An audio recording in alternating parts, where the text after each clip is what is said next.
కొట్లాడిన ఎల్లమ్మ బండ అక్కడ, ఆ ఎల్లమ్మ బండ బాచుపల్లి దగ్గర ఉంటుంది. ఇలా నా పార్లమెంట్ కింద వస్తుంది. ఎల్లమ్మ బండ ఆనాడు రాజశేఖర్ ముఖ్యమంత్రి ఉండే.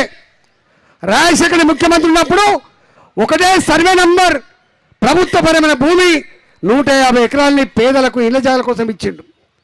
మిగిలిన 100-125 ఎకరాల భూమి ఉండే అక్కడ. ఇంకా గవర్నమెంట్ భూమి పంచంగా మిగిలిన 120 ఎకరాల భూమి.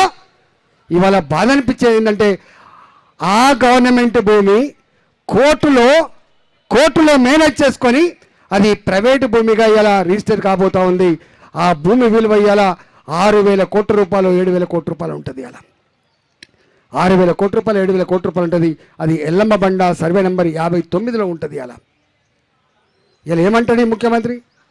ఆనాడు కేసీఆర్ భూములను చెరబడుతున్నాడని చెప్పినవో, 22A కింద పెట్టి 1,000 కోట్ల రూపాయలు సంపాదిస్తున్నామని చెప్పినవో, లక్షల కోట్ల రూపాయల విలువైన భూములు మాయమవుతున్నాయని చెప్పినవో, అవి సంపూర్ణంగా ఇంకా కొన్ని మిగిలి ఉంటే, ఆనాడు వాళ్ళు రాచబాటలు వేస్తే మిగిలి ఉంటే, ఇవాళ చేతికి మట్టంటకుండా వాటిని అడ్డం పెట్టుకొని, ఆ తీర్పులను అడ్డం పెట్టుకొని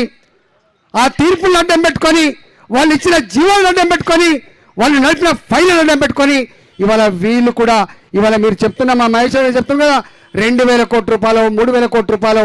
ఎంత బాధ అనిపిస్తా అంటే మన డబ్బులన్నీ కూడా మన శ్రమ అంతా కూడా ఇవాళ ఢిల్లీకి పోతూ ఉంది.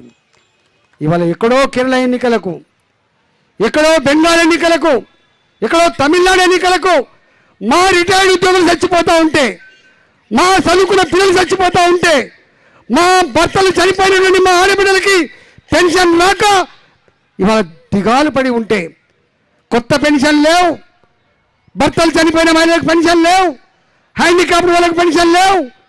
కానీ వేల కోట్ల రూపాయల విలువైనటువంటి హైదరాబాద్ నా ప్రజల భూములు మాత్రం ఇవాళ బ్రోకర్ల పాలు చేసి 1,000 కోట్ల రూపాయలు ఇలా వాటికి పోతూ ఉన్నాయి. తెలంగాణ సమాజం మౌనంగా ఉండే సమాజం కానీ మాత్రం తెలుసు. ఎప్పుడో సందర్భం వస్తే మత్పరిచ్చే మాయ చేసే గుణం తెలంగాణ ప్రజలకు లేదు. తెలంగాణ ప్రజలకి బరిగీసి కొట్టేటువంటి శక్తి ఉంటుంది. ఇవాళ సప్పుడు చేయకపోవచ్చు, ఇంకా 2.5 సంవత్సరం ఉందని చెప్పి అనుకోవచ్చు, ఇది మౌనంగా భరిస్తుందని చెప్పి భావిస్తుండొచ్చు. కానీ లేచినాడు ఆపగలిగే శక్తి రేవంత్ రెడ్డి కాదు కదా, రేవంత్ రెడ్డి జేజమ్మ కూడా లేదు. గుర్తుపెట్టుకోండి. ఏం మాట్లాడుతున్నారు మీరు? 10.5 సంవత్సరాలు 2028లో ఎన్నికలు జరగాలి, ఇవాళ 29లో ఎన్నికలు జరుగుతాయి.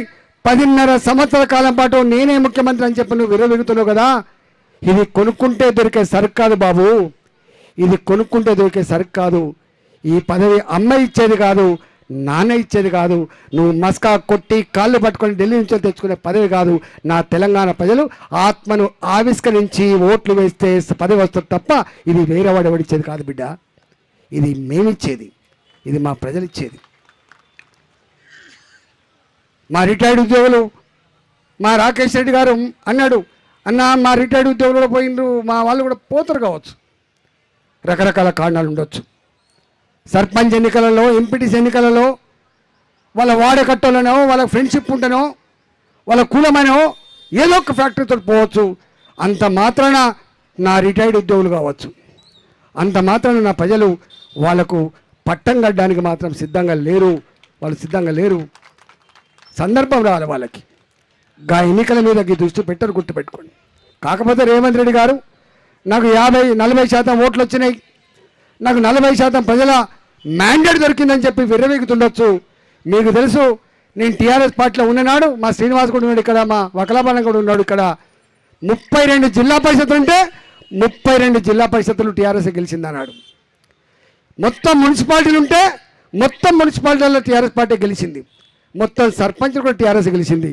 కానీ జనరల్ ఎన్నికలు వస్తే కర్రెగాల్చి వాత పెడితే భూపాతంలోకి తొక్కేసిన ప్రజలు. గుర్తుపెట్టుకో, ఇవన్నీ టెంపరీ ఉంటాయి తప్ప ఇవి పర్మనెంట్ కాదు. గుర్తుపెట్టుకోండి.